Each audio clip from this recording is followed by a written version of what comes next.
Welcome everyone to the tie breaks between SL Narayanan and Nikita Vitiugov. Narayanan and Vitiugov have had 6 draws until now in all different formats, classical, 15 plus 10 and 10 plus 10. It's now time for 5 plus 3 Blitz. Narayanan with the white pieces opens with d4, knight f6, c4, e6, knight to f3. We have the queen's gambit declined, bishop e7. He's facing a very strong opponent, Nikita Vitiugov. He's England number 2 player behind David Howell, and at some point was one of the best in the world. Takes on c4, bishop takes c4, and puts his bishop on the long diagonal here on b7. White quickly castles, and generally black goes knight d7 and breaks in the center with c5. You can also do it straight away. He goes knight d7, queen comes to e2. Narayanan playing rapidly here. He has 5 minutes 22 seconds. So really speeding up. Knight e4, a very interesting simplifying move. Now bg3, you're giving up your bishop for the knight. This usually does not happen, but I believe Narayanan is okay with this fact of giving up his bishop for the knight there. And Nikita is thinking whether he should take the knight here on c3, whether he should take the bishop. I'm actually a bit surprised with this decision, because why would you want to give up your strong bishop when you could actually trade it here? I think the reason for that is that black is a bit cramped here. And look at Nikita. He did not take there. He did not take on g3. Very surprising. He basically wants to make a space for the queen, I believe, on e7.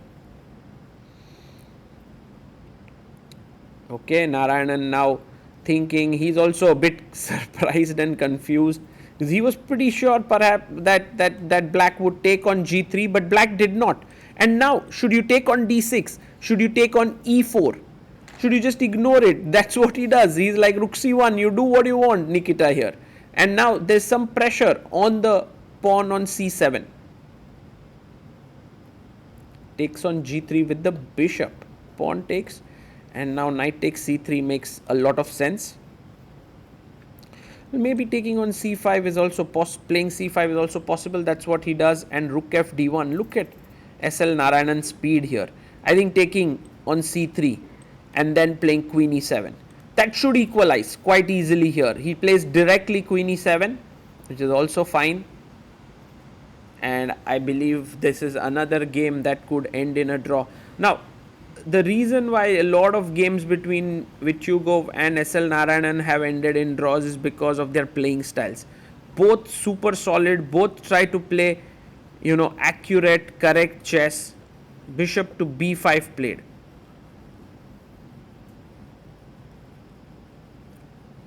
I guess the most natural move now is nd f6, but the problem is after knight takes, he does play it. Oh, and maybe there's a chance here, because after knight takes, pawn takes on c5, you have these issues here. Rook d7 coming in, and he does take it. I think Vitiugov has gone wrong somehow. He shouldn't have played his knight to f6. Maybe the other knight should have gone back, or he should have first taken on c3. I mean, there were many options. Now bishop e4, but now pawn takes pawn, and you are left with a really weak looking pawn on c5. Now usually one weakness is not enough to get an advantage, but will SL be able to do it? He goes bd3, and Vitiugov can chop off the bishop on d3. It's already a bit tricky position for black, I must say. Because of this weakness, it's easier for white to take on d3, double up on c3. He takes on f3. Wow. This very creative solution there. I mean, I personally think that the bishop on d3 is quite valuable. By the way, queen takes f3 taken. He could have also taken with gf3 followed by king g2 and so on. But okay, queen f3 makes sense. 4 minutes for SL Narayanan. 3.5 minutes for Nikita Vitiugov. So rook b8 played, attacking the pawn on b2. and he goes pawn to b3, and now the other rook comes to d8, which makes a lot of sense. I think for white it's now a bit difficult to attack the pawn on c5 because there is pressure down on the d file. Maybe bishop e2. He goes queen f4. That's a very interesting move because you're keeping an eye on the rook here on b8. You also want to swing your queen over to either c4 or a4. And at some point, if the knight moves, you can even think about trying to attack here. Even g4, g5, not an impossible idea there.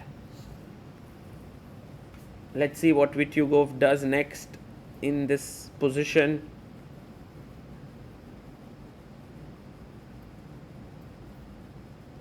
He goes rook to b6, and perhaps Nikita wants to double the rooks on the d file. And SL could go, yes, bishop e2. I like this move because the bishop can pop out on f3. That's a very nice maneuver. I start seeing the point of queen f4, bishop e2. Very nice positional play here by white.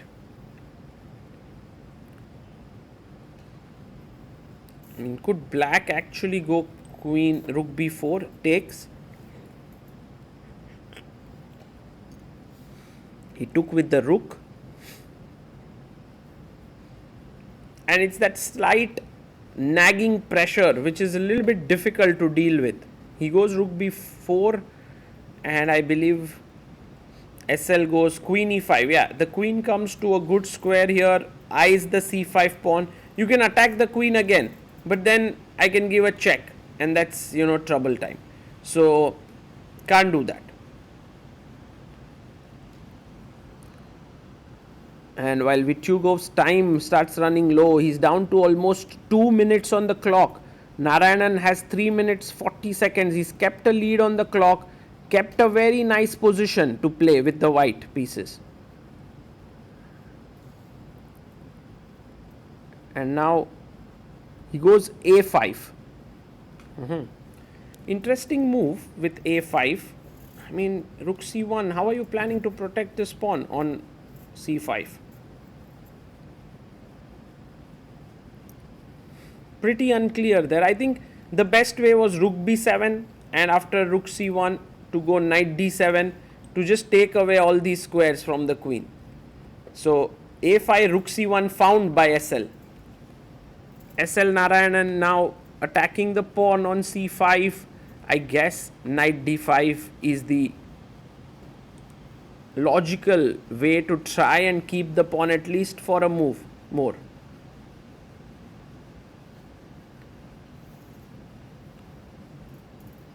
But look at his time. He's down to 1 minute 26 seconds, 25, 24. Man, he's going down. He's going down here. This could very well be the first decisive game of this match. He does go knight d5, but now you can play bishop f3, bishop c4. He goes bishop f3. Logical.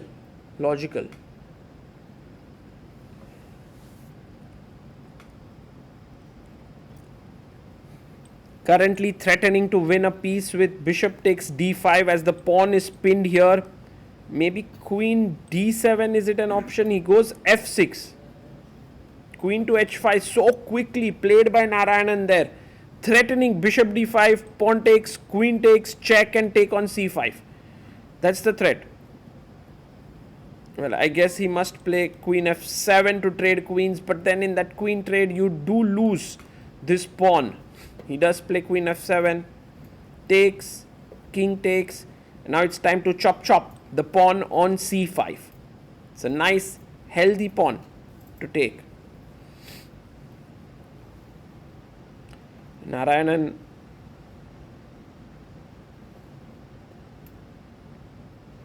bit unsure there. He should take it, not take it. I mean, is there anything else that he can do? He takes it, rook c5 and a4, trying to liquidate. I think the best move now is bd1. He must find this. A b3, bishop takes b3, and it's a very strong, healthy pawn. Bishop d1, king f1, king e2, a b3, bishop b3. Otherwise, I take ba4 and put my bishop on b3. That's how I'm thinking about this position. These are the ways in which it should be played. Now Narayanan has close to 2.5 minutes on the clock, so he can afford to think here.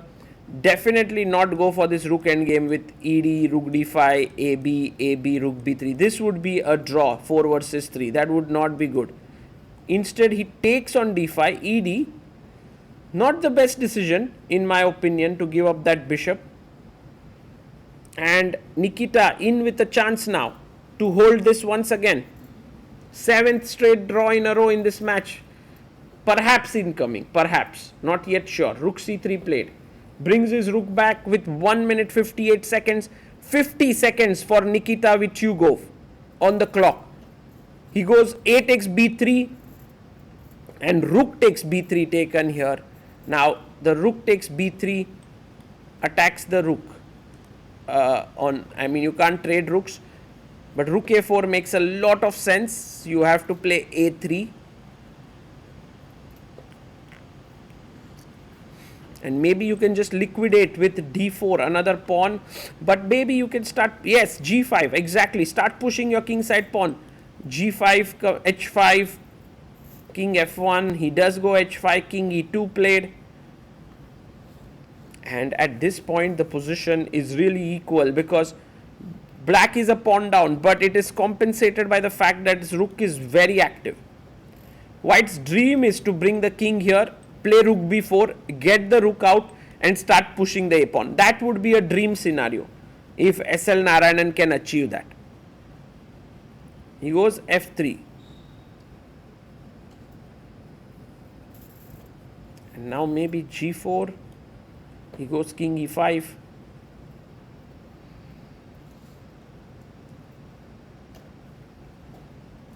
And what will Narayanan do next here? Well, he brings his king to d2. He's going for that idea that we spoke about.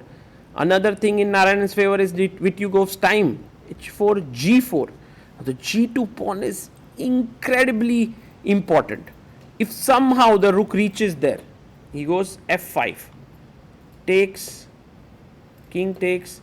If the black rook somehow reaches here, it would be big trouble. Now g4 is definitely on the cards. I guess for black, just the activity is so much that he's not going to be able to hold this. White is never going to be able to try and find a win here. So difficult. But Narayanan is pausing, thinking. He has roughly a minute on the clock. He goes king e2. Rightly so, he's keeping his king on the king side because he realizes going on the queen side has no sense. g4 comes in. I think the best move there. And Vitiugov down to 17 seconds. How is Narayanan going to respond here? He plays rook to d3.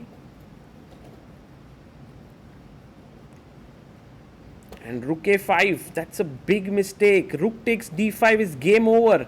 Rook takes e4. Can Narayanan spot this tactic? It's not a tough one. It's something that you can spot. Oof. It's a big miss there by Vitiugov. And Narayanan also misses it. Oh my goodness. That's sometimes the World Cup games, you start kind of mirroring the mistakes with your opponent. King f2 played. King g6. King g5, and now the king comes up. He goes rook b5. Maybe another hope now. Rook d2, rook a2. He goes rook d4, which is also fine. And now slowly he can start pushing. You didn't have to let this pawn run. a4. He plays rook a5. Now this unfortunate thing has happened where the rook is not only defending but also cutting the black king. So rook b5 takes with a check. And wow, that was smart by Narayanan. He found rook d4 there. He's going to win the second pawn now. Rook a1, and this is easy. The f and h pawns are draw often, like it's a theoretical draw, but this is g and e pawns. This is not a draw at all. G4. He starts pushing forward. SL Narayanan is now winning here. Rook check. King goes up. He's also cut the king out.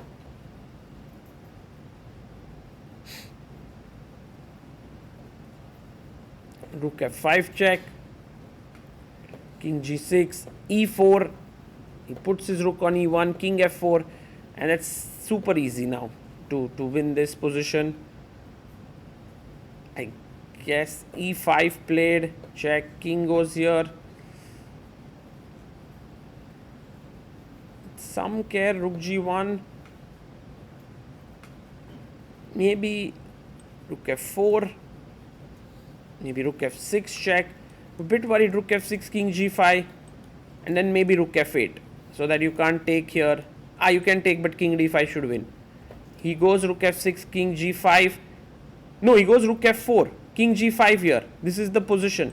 Maybe Rook F8 or Rook F5 check. Both are winning here. Narayanan a bit confused and perplexed. I think it's natural to feel that after being 2 pawns up. He goes Rook F8. Rook takes G4, King D5, Rook A4, and now E6. Very important move. E6, he pushes. Rook check, King D6, Rook check, King E7, a mistake. He had to go King D7. He goes King E7. It's a big error. And now King G6. A draw is within grasp now. A draw is within grasp of Vitiugov. Finds it. Finds it. My goodness. What a turnaround. What a turnaround. If check, by the way, King F5, I attack this pawn, you can't push it. That's the problem. He goes Rook D8, King G7. Again, this is a theoretical draw. Rook D6, go Rook A8. He finds it. He knows it. Vitiugov knows his stuff. Rook A7 check. Very important not to allow this check here. Rook A7, Rook D7. Just go back Rook A8. But blunders, oh my goodness, final blunder here, check. And I don't know what Vitiugov missed. He's just blundered massively here. And after king moves out, it's winning. So King F5, he goes King F7 and E6 pawn is running. SL Narayanan scores the first win. Look at Vitiugov, he's so unhappy. He was almost there in with the draw, but he missed it. And now Narayanan, all that he needs is a draw in game 2. Not easy when he'll have the black pieces.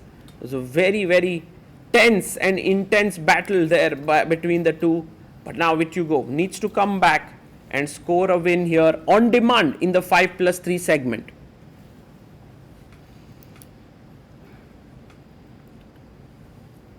The players are back, and now Vitiugov has the white pieces. Look at SL Narayanan. He is such a fighter. The handshake is here and the players begin. Knight to F3. C5. Pawn to B3 played. And now SL Narayanan thinking there what to play. At this point there are many lines. You can go Knight C6. You can go Knight F6. He goes pawn to D5, right in the center. E3 played, Knight F6.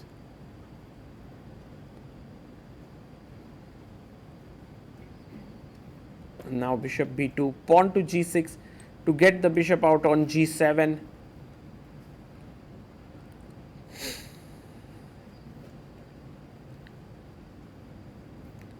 And Narayanan. Ooh, he plays C4 here with Vitiugov. And I mean, you would love to play D4, but it's not possible. So he takes, pawn takes, plays bishop G7. White has a very strong center here with these pawns, bishop E2, black castles. One of the things that Narayanan is doing well is that he's playing quickly in the opening, gaining some time on the clock. B6 played, pawn to D3. Bishop to B7. And now the knight is jumping into c6. Maybe that's the way to go. And black has a very solid position, you know. Bishops are fianchettoed, knights on c6 and f6. Everything is looking perfect. He goes a3 now, and queen to d7. Brings the queen up. Queen c2, rook to d8. And rook a d1 played. He goes queen c8.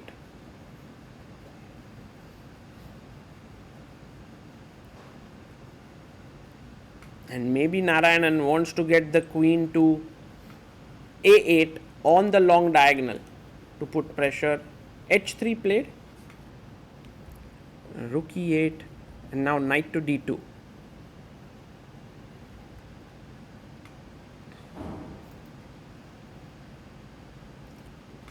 Black wants to play e5, perhaps. He goes queen a8. You know, one of the things that I've noticed about Narayanan, after he made, you know, like 10 draws in Grand Swiss and 1 win, here being so rock solid, is that he always finds moves which are, you know, non-weakening in nature. He's so good in that sense. f4.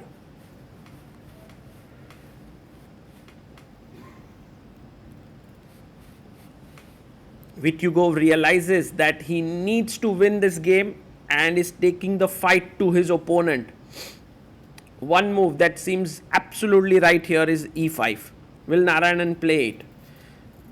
It's a bit stressful, but you see the rook here on e8 eyeing the e3 pawn. It does feel the right decision to push e5.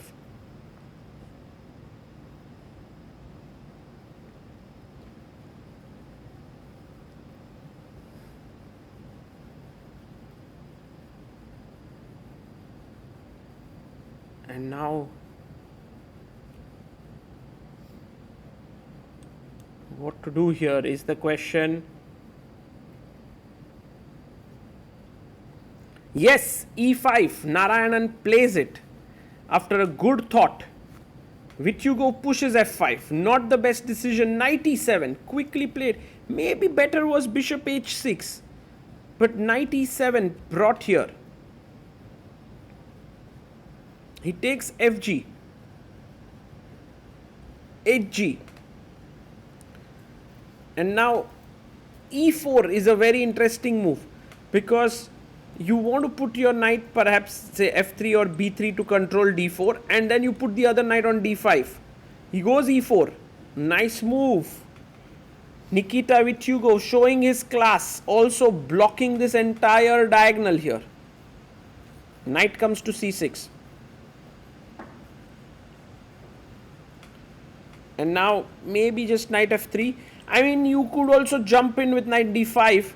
The main point being that when the knight goes to d4, you'll have to give up your dark squared bishop. Maybe it's not a big issue as such. But definitely thinking about some sacrifices on f6 and knight d5.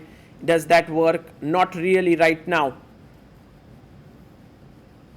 He does go directly knight d5. He takes, pawn takes and jumps in with knight d4. Bishop takes d4 taken here. And now e takes d4. White's position is nice with this pawn, but black's is so much more better. f5 is coming in. Okay, f5 knight g5 could be an issue. So f5 knight g5, but then you can go bishop h6. He does play f5. Good move. You know, we've been talking about how Narayanan is positionally very sound, doesn't create weaknesses. He has created one on e6. Knight g5. Bishop h6. A great move. And the point is, if knight e6, you can simply chop here, and go bishop e3 check, king here, and take the pawn on g2. So that's why h4 is played. But now black is just clearly better. Queen b8, lovely move, lovely. Brings the queen into the game. Excellent chess by SL Narayanan. Vitiugov in big trouble. He's already in a must-win situation. And now with Narayanan's powerful blows, he's already in trouble. Queen g3, attacking the pawn on g5. White needs to start creating play from the other flank with queen a4. So that's the big that's the big option there. Queen a4. Otherwise, you are just losing on the king side and the center. g5 is hanging. Rook is coming into e3. But queen a4 could very well force. Like a6, then the b6 pawn becomes weak. Rook b1, rook b6. So that should be Nikita Vitiugov's plan of action here. He's taking his time. He had roughly 3 minutes before this move. Can take roughly a minute or so, or maybe even more, if he considers this to be the critical moment of the match.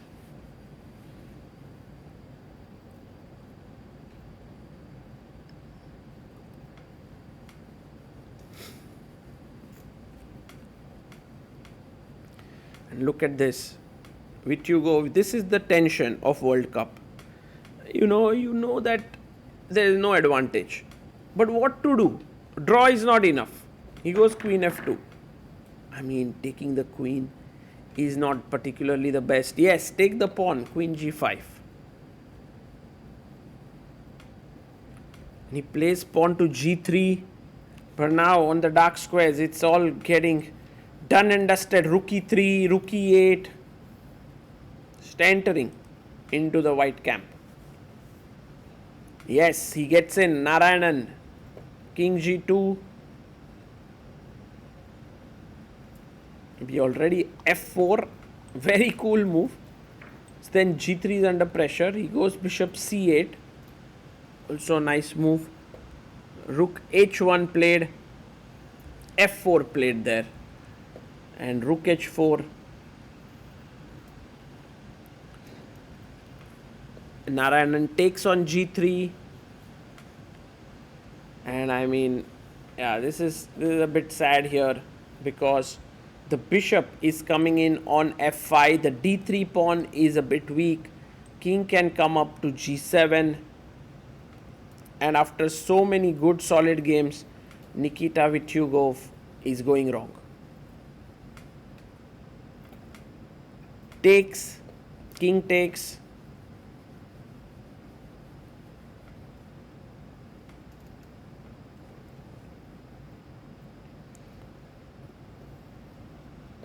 And now rook to f8. He's attacking the bishop on f3. What to do? Yeah, you have to play something very passive. Rook f4 maybe, or rook f1. Rook f1. And now you can take the pawn on d3. Another pawn. So you are 2 pawns up now. And Vitiugov has 1 minute 17 seconds. Narayanan has 2 minutes 35 seconds. King comes back to g2. A check to the king. King g1.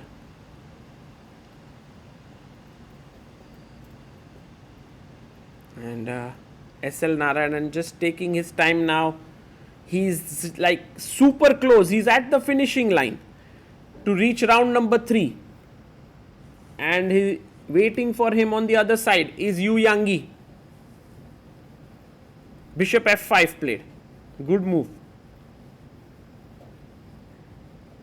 d6 trying to push the pawn forward. But wouldn't that pawn simply fall? Yes, rook d8. I mean, the hope is that you can get a check in. But king g7 and king f6. Black king is absolutely safe. King g7 played. And he resigns there. SL Narayanan goes through. He's qualified to the 3rd round of the World Cup. And what a nice performance there by the youngster. Nice to see both the players discussing after such a tough game.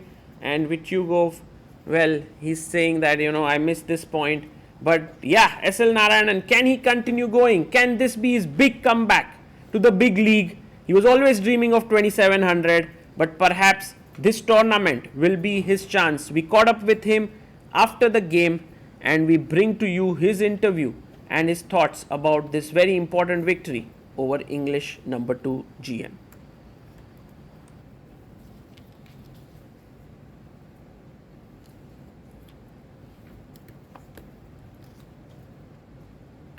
Hi everyone, we have Grandmaster SL Narayanan.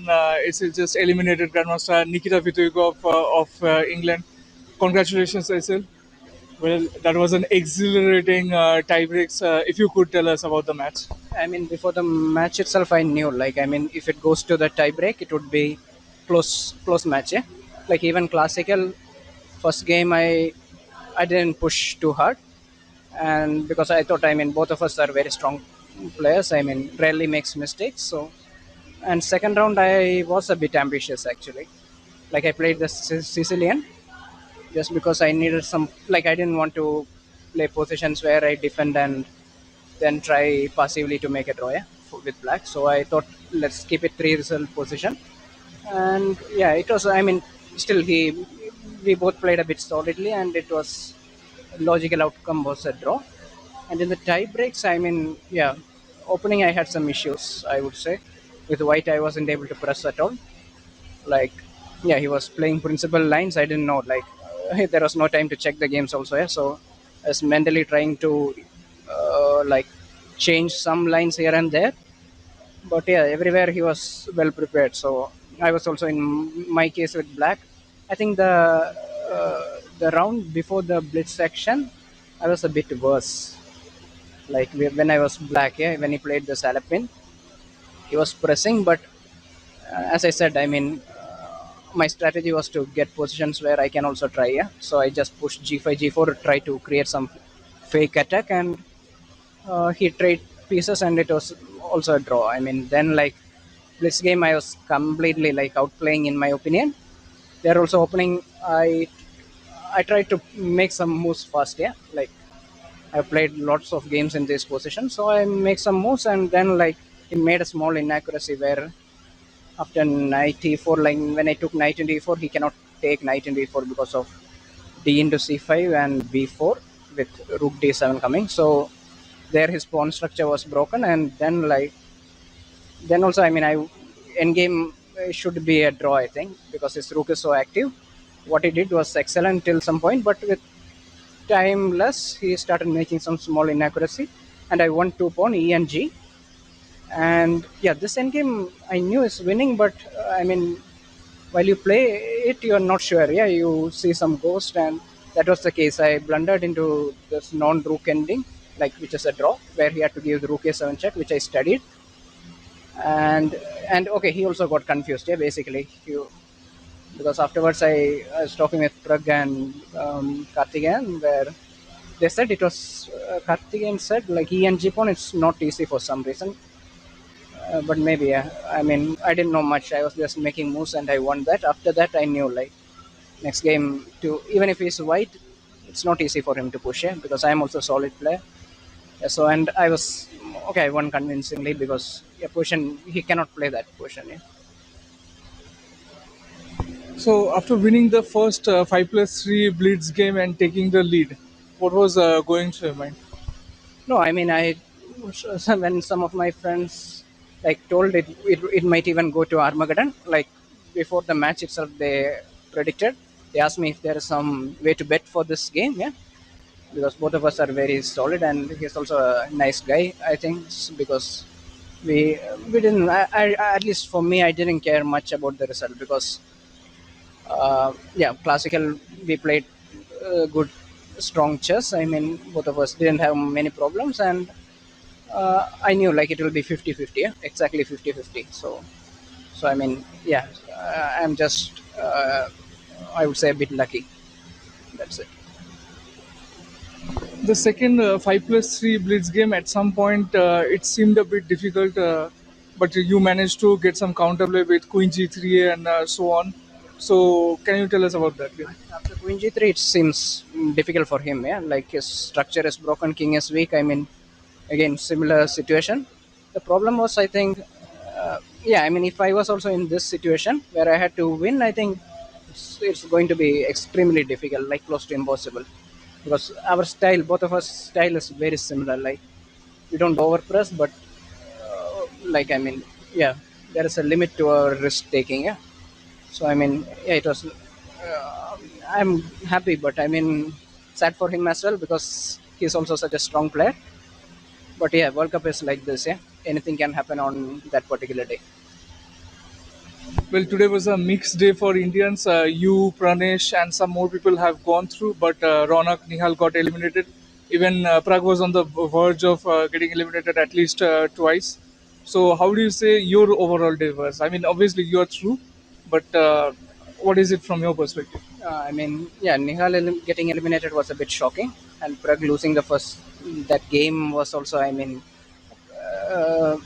it was surprising for me because he's very strong in Rapid and Blitz. I've played a lot with him, so yeah, what can I say? It was quite disappointing, maybe, because we could have easily scored more. Like Raunak Ovanesian on a good day, Raunak is much stronger, I think, and Nihal's game also it's not easy. This was what exactly I was talking with Dubo.